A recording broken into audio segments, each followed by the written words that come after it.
Welcome to 9.8 Eyewitness News. Here for the news at 6, my name's Michael Ferguson, and this is Royce Barth for the Daily Defence Report at North Sydney Boys High School. Today's report will detail Australia's defence links with the world. While there are no currently direct threats to Australia's military security, the defence ties with other countries allow for the development of certain parts of Australian defence capabilities, such as ensuring the defence of Australia and its immediate approaches, fostering the security of Australia's immediate neighbourhood, working with Southeast Asian countries to maintain national security, supporting strategic stability in the wider Asia-Pacific region, and supporting the international community to uphold global security. Australia has many defence and security agreements with countries such as New Zealand, Denmark, South Africa, Sweden, the United Kingdom.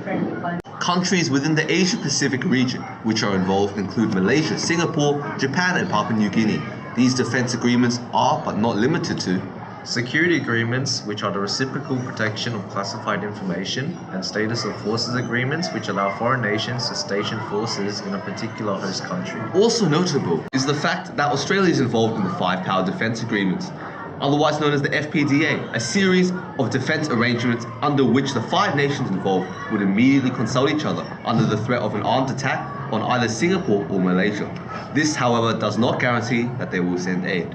The countries which are involved, apart from Australia, include New Zealand, Malaysia, Singapore, as well as the UK, and it was formed as a response to the concerning security conditions of the region after World War II. As well as the FPDA, Australia has set up other pacts and links due to awareness of an isolated position as it was situated alone in the Southern Pacific. As of 1951, the ANZUS Pact has been formed between Australia, New Zealand, and the United States, operating in a similar fashion to the Five Power Defence Arrangements.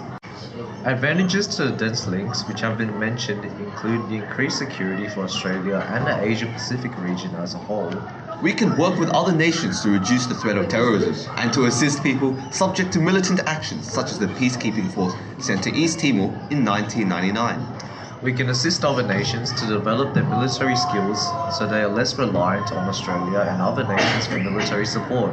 Our links strengthen the perception of Australia being part of the Asia-Pacific region through its willingness to be an active participant in events in the region, such as the sending of military assistance, search and rescue, engineering, and medical after the earthquakes in New Zealand and Japan in 2011.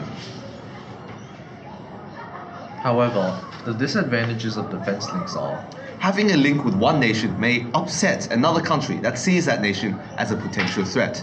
For example, the Chinese government maintains that the island of Taiwan is part of its territory, even though Taiwan operates as an independent democracy. America said it would defend Taiwan if China attacks the island. China and America have strong economic and cultural links with Australia. This makes it difficult for us to take either side in such a potential conflict. Our defence links can result in our being committed to numerous military conflicts overseas, making it more difficult to protect ourselves if we are attacked. Our involvement can increase the possibility of aggression in the form of terrorist attacks. There is a high financial cost in being involved in conflict. There is the certainty that Australian soldiers will be injured and killed when we are involved in military conflict. Defence personnel have been involved in measures taken by Australia's government in order to detect, deter, and otherwise detain the landing and arrival of illegal immigrants, known also as boat people, entering via means of organised people smuggling syndicates. Such measures include the establishment of coastal surveillance with electronic links to state government and defence agencies, as well as additions made to aircraft capability with night-capable helicopters deployed in the Torres Strait and other areas.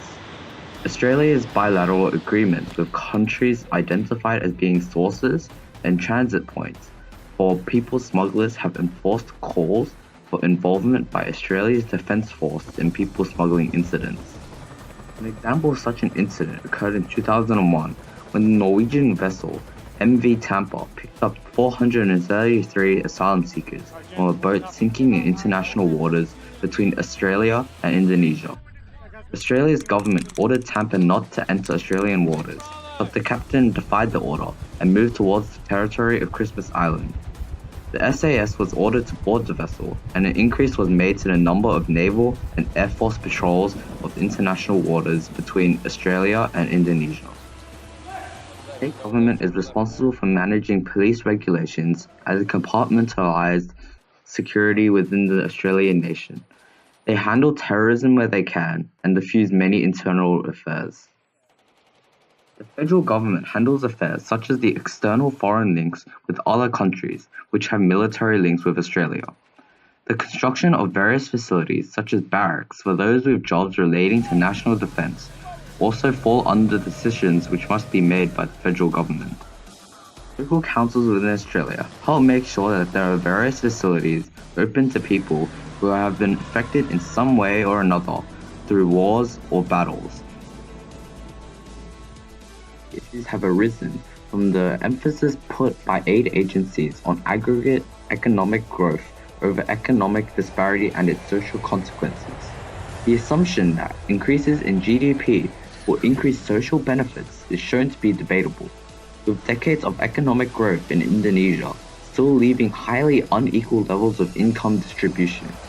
And, as agencies state, more than half the population of Indonesia is still living on less than $2 a day. This is closely related with the various aid groups who help to provide relief for the various soldiers who have been injured during conflict in other countries and regions. An example of one of these aid support groups would be the Australian Red Cross, who are able to provide aid to those who have been affected by various amounts of conflict which have been started around the world.